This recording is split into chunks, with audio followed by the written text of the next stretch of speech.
दोस्तों स्वागत है आपका मार्केट ज्ञान चैनल में। आज के दिन आरबीआई की मॉनेटरी पॉलिसी मीटिंग थी।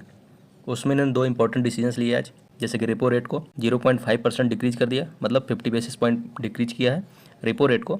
दूसरा डिसीजन इन्होंने लिया है जो कैश रिजर्व रेशियो CRR, उसको भी 1% के आसपास यानी 100 बेसिस पॉइंट डिक्रीज किया है। इसके बारे में डिटेल में नेक्स्ट वीडियो में बात करेंगे, बट इस वीडियो में हम बात करने वाले हैं जो स्टॉक्स आज न्यूज़ में रहे किसी ऑर्डर्स की वजह से, या कोई MOU साइन किया, या कोई डील साइन की। तो इस लिस्ट में पहला स्टॉक जो है ओरियाना पावर। इसका IPO लगभग 2023 के आसपास, अक्टूबर नवंबर के आसपास आया था। उस टाइम इसका प्राइस जो है लगभग 300 के आसपास था, अभी 2100 के आसपास, मतलब 2 साल में लगभग 7 टाइम्स इसका स्टॉक हो चुका है अभी तक।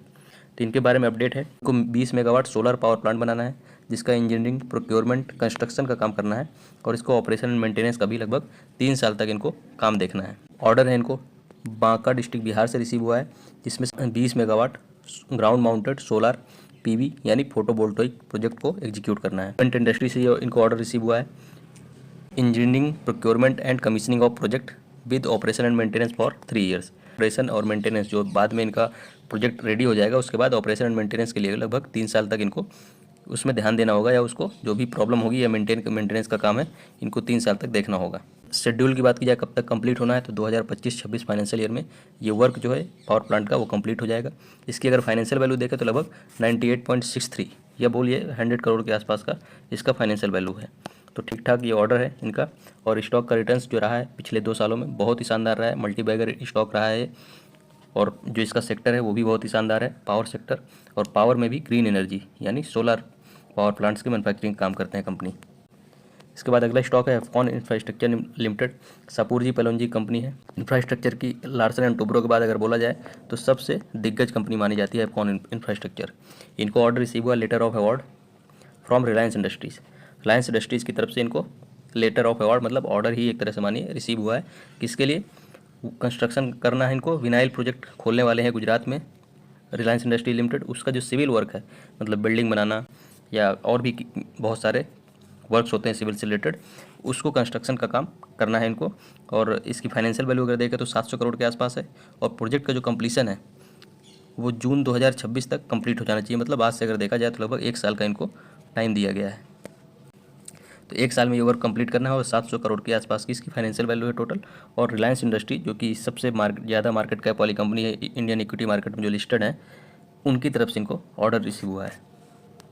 इसके बाद तीसरी कंपनी जो हमेशा न्यूज़ में रहती है, अभी क्या शानदार रैली देखने को मिल रही है इस स्टॉक में, और डिफेंस सेक्टर जो कि काफ़ी ज़्यादा न्यूज़ में रह रहा है, जो ऑपरेशन सिंदूर इंडियन आर्मी ने लॉन्च किया था पाकिस्तान के अगेंस्ट पहलगाम अटैक के बाद, उसके बाद से तो इस स्टॉक में लगभग मोर देन 100% के आसपास का रिटर्न देखा जा चुका है। इसके बारे में अभी 2 दिन पहले भी न्यूज़ आई थी कि इन्होंने MOU साइन किए थे 2 कंट्रीज़ के साथ। एक तो दुबई के साथ था, और दूसरा जो MOU था जर्मनी के साथ, उसमें भी इन्होंने शिप बिल्डिंग और शिप के इंजन्स जो हैं उनकी मैन्युफैक्चरिंग के लिए उन कंट्रीज़ के साथ MOU साइन किए थे। आज भी इन्होंने 2 MOU साइन किए हैं, एक तो स्वीडन के साथ है और दूसरा डेनमार्क के साथ। स्वीडन कंट्री के साथ जो MOU है उसकी अगर बात की जाए, जो कंपनी है स्वीडन की उसका नाम है मिस बर्ज प्रोपल्सन, जो कि ग्लोबल लीडर है किसमें, डेवलपमेंट, मैन्युफैक्चरिंग, सप्लाई ऑफ जो मरीन प्रोपल्सन सिस्टम होता है। प्रोपल्सन सिस्टम मतलब व्हीकल को आगे बढ़ाने का जो काम आता है, जो ईंधन होता है उसको जला के, जो भी जिस टाइप का भी ईंधन यूज किया जा रहा है उसको जला के या उसको यूज करके एनर्जी में कन्वर्ट करके उस व्हीकल को आगे बढ़ाते हैं। तो इसमें शिप के सेक्टर में क्या बात, डीजल या पेट्रोल जो भी इनका ईंधन होगा या फ्यूल होगा उसको जला के एनर्जी में कन्वर्ट करके उसको शिप्स को जो वाटर में आगे बढ़ाने का काम करता है प्रोपल्सन सिस्टम। तो ये जर्मनी की लीडिंग कंपनी है प्रोपल्सन सिस्टम में। उसके साथ इन्होंने MOU साइन किया है कि ये भी अब उस टेक्नोलॉजी को एक्वायर करेंगे और प्रोपल्सन सिस्टम का मैन्युफैक्चरिंग करेंगे अपने शिप्स के लिए और एक्सपोर्ट करने के लिए भी। दूसरा MOU जो साइन किया उन्होंने डेनमार्क के साथ, उसमें ये एक्सपेडिशन क्रूज मिसाइल का प्रोडक्शन करने वाले हैं। एक्सपेडिशन क्रूज मिसाइल एक्चुअली होती है रिसर्च या कोई स्टडी के लिए, जो मान लीजिए पोलर रीजन्स होते हैं नॉर्थ और साउथ पोल्स में, जो एक्सपेडिशंस के लिए वेसल्स जाते हैं, उनके लिए MOU साइन किया है कि ये साथ में उन वेसल्स को बनाएंगे और उसके साथ अपने वेसल्स को एक्सपेडिशन मिशन जो होते हैं उनके लिए भेजेंगे। ये 2 MOU साइन किए हैं कंपनी ने।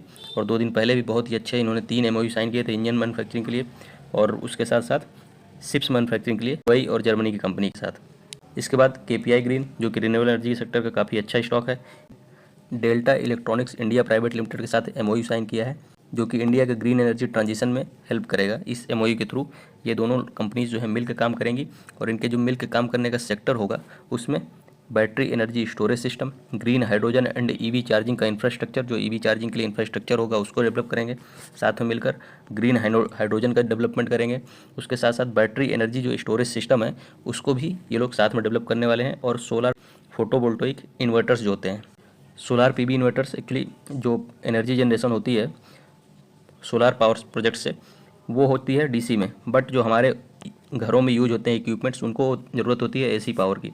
तो ये इन्वर्टर्स होते हैं पीवी इन्वर्टर्स जो इस डीसी को एसी में कन्वर्ट करते हैं ताकि हम अपने घरों के सारे इक्विपमेंट्स को आसानी से यूज कर पाएँ। तो इन 3 सेक्टर में कंपनी मिल के काम करने वाली है delta electronics India private limited के साथ। उसमें बैटरी एनर्जी स्टोरेज सिस्टम बनाएंगे, जो पावर जनरेशन होगा सोलार या विंड प्लांट से उसको स्टोर करना, उसके साथ साथ उसको ग्रिड्स में सेल करना मतलब बेचना। बैटरी एनर्जी स्टोरेज सिस्टम से ये काम बहुत आसान हो जाएगा। उसके बाद ग्रीन हाइड्रोजन का फ़ायदा क्या है? ग्रीन हाइड्रोजन का जो फाइनल प्रोडक्ट होता है या रेसिड्यू होता है वो वाटर होता है H2O, जिससे इन्वायरमेंट में कोई हार्म नहीं होता है। और भी जितने फ्यूल्स होते हैं उसमें जो निकलने वाली गैसेस होती हैं जैसे CO2 हुआ, NO2 हुआ, ये सब इन्वायरमेंट को बहुत हार्म करती हैं और ग्रीन हाउस गैसेस बोले जाते हैं इनको, और ग्लोबल वार्मिंग बहुत ज़्यादा इनका रोल रहता है। तो इसलिए ग्रीन हाइड्रोजन काफ़ी फ्यूचरिस्टिक सोर्स ऑफ एनर्जी माना जा रहा है। और उसके बाद ईवी चार्जिंग इंफ्रास्ट्रक्चर, अभी तो ईवी की स्टार्टिंग है, तो ईवी चार्जिंग इंफ्रास्ट्रक्चर जैसे आप देखते होंगे कि पेट्रोल पंप आजकल इतने सारे मिलते हैं, वैसे ही पेट्रोल पंप की तरह ही ईवी चार्जिंग स्टेशन की रिक्वायरमेंट आने वाले टाइम में होने वाली है। तो उस सेक्टर में भी ये जो एमओयू साइन हुआ है उसमें दोनों कंपनीज मिलकर काम करने वाली हैं। और सोलार पीवी इन्वर्टर्स की तो डिमांड बढ़ने वाली है ही, क्योंकि सोलार पीवी प्लांट्स अगर बढ़ रहे हैं जिससे एनर्जी जनरेशन होना है, तो वो एनर्जी जनरेशन डीसी में हो रहा है, बट हमारे जो इक्विपमेंट्स है वो उनको चाहिए एसी में करंट। तो उस डीसी करंट को एसी करंट में कन्वर्ट करने के लिए हमारे लिए सोलार पीवी इन्वर्टर्स की रिक्वायरमेंट आने वाले टाइम में काफ़ी ज़्यादा बढ़ने वाली है। तो काफ़ी अच्छा एमओयू है और ये बहुत ही ज़्यादा इस कंपनी के बिजनेस को एक्सपेंड करने में हेल्प करेगा। इसके बाद नेक्स्ट कंपनी है JSW एनर्जी लिमिटेड। एक 281 मेगावाट का रिन्यूएबल एनर्जी का पावर प्लांट जो था उनका उसको कमीशन कर दिया है।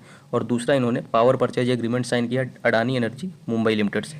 उस 281 मेगावाट रिन्यूएबल एनर्जी में से सोलर एनर्जी 215 मेगावाट की है, जबकि विंड एनर्जी लगभग 66 मेगावाट के आसपास है, 66 मेगावाट की।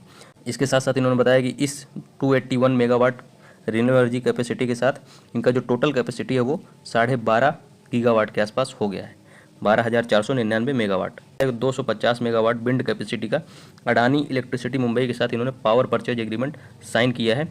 और इन्होंने अपनी कंपनी के जो फ्यूचरिस्टिक गोल्स हैं उनके बारे में सब अपडेट शेयर की कि अभी करंटली इनका लगभग 30 गीगावाट के आसपास कैपेसिटी हो गई है, उसमें से 12.5 गीगावाट तो इनकी फंक्शनिंग है, ऑपरेशनल है, बट 12.5 गीगावाट के आसपास इनका अंडर कंस्ट्रक्शन है, मतलब उसमें वर्क चल रहा है। और विंड थर्मल हाइड्रो का पाइपलाइन जो है इनका मतलब आने वाले टाइम में लगभग 4.9 गीगावाट के आसपास होने वाला है। 30 गीगावाट की इनकी जो टोटल जनरेशन कैपेसिटी है, 30 गीगावाट आर के आसपास ही इनकी locked in energy storage capacity भी है। एनर्जी स्टोरेज बहुत इंपॉर्टेंट सेक्टर आजकल हो गया है, क्योंकि जो एनर्जी प्रोडक्शन हो रहा है वो ज़्यादातर रिन्यूएबल एनर्जी सोर्सेज से हो रहा है, तो उसको एनर्जी को तुरंत अगर यूज नहीं कर पा रहे हैं तो उसको स्टोर करना बहुत इंपॉर्टेंट हो जाता है। इसलिए एनर्जी स्टोरेज जो सेक्टर है या जो भी कंपनीज काम कर रही हैं उनकी आने वाले टाइम में काफ़ी ज़्यादा डिमांड बढ़ने वाली है। और कंपनी का टारगेट है 2030 तक, जो ये पाइपलाइन में है इनके प्रोजेक्ट्स उनको 2030 तक कंप्लीट करके इनको जो टारगेट है कि 30 गीगावाट इनकी जनरेशन कैपेसिटी 2030 तक हो जानी चाहिए। और 40 गीगावाट आर की इनकी एनर्जी स्टोरेज कैपेसिटी है, उसको भी 2030 तक ये टारगेट कर रहे हैं कि वहाँ तक पहुँच जाना चाहिए। ये एक न्यू कंपनी है जिसके बारे में बहुत ज़्यादा आपने नाम शायद ना सुना हो, बट काफ़ी ज़्यादा अच्छे इनको ऑर्डर्स रिसीव हुए हैं, तो मैंने सोचा कि डिस्कस कर लिया जाए इसको भी।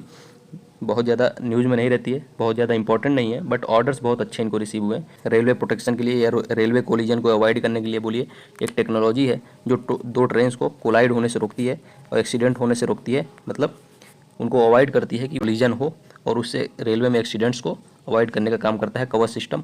उसकी मैन्युफैक्चरिंग के लिए कंपनी को ऑर्डर रिसीव हुए वेस्टर्न रेलवे की तरफ से। इस कवच सिस्टम के साथ साथ इनको अल्ट्रा हाई फ्रीक्वेंसी और ऑप्टिकल फाइबर केबल के लिए भी ऑर्डर्स रिसीव हुए हैं। वेस्टर्न रेलवे की तरफ से इनका ऑर्डर रिसीव हुआ है, और जैसा कि मैंने बताया कि कवच सिस्टम और उसके बाद अल्ट्रा हाई फ्रीक्वेंसी और ऑप्टिकल फाइबर केबल के लिए इनको 2 ऑर्डर्स रिसीव हुए हैं। दोनों ऑर्डर्स पूरा टोटल मिला के इनकी जो फाइनेंशियल वैल्यू हो रही है वो 183 करोड़ के आसपास हो रही है, और इसको कंप्लीशन का टाइम 730 डेज़ का दिया गया है। तो ये थे कुछ स्टॉक जिनके बारे में अपडेट थी। ओरियाना एनर्जी, जिनको ईपीसी कंस्ट्रक्शन के सोलार पावर प्रोजेक्ट के लिए एक ऑर्डर मिला है बिहार से।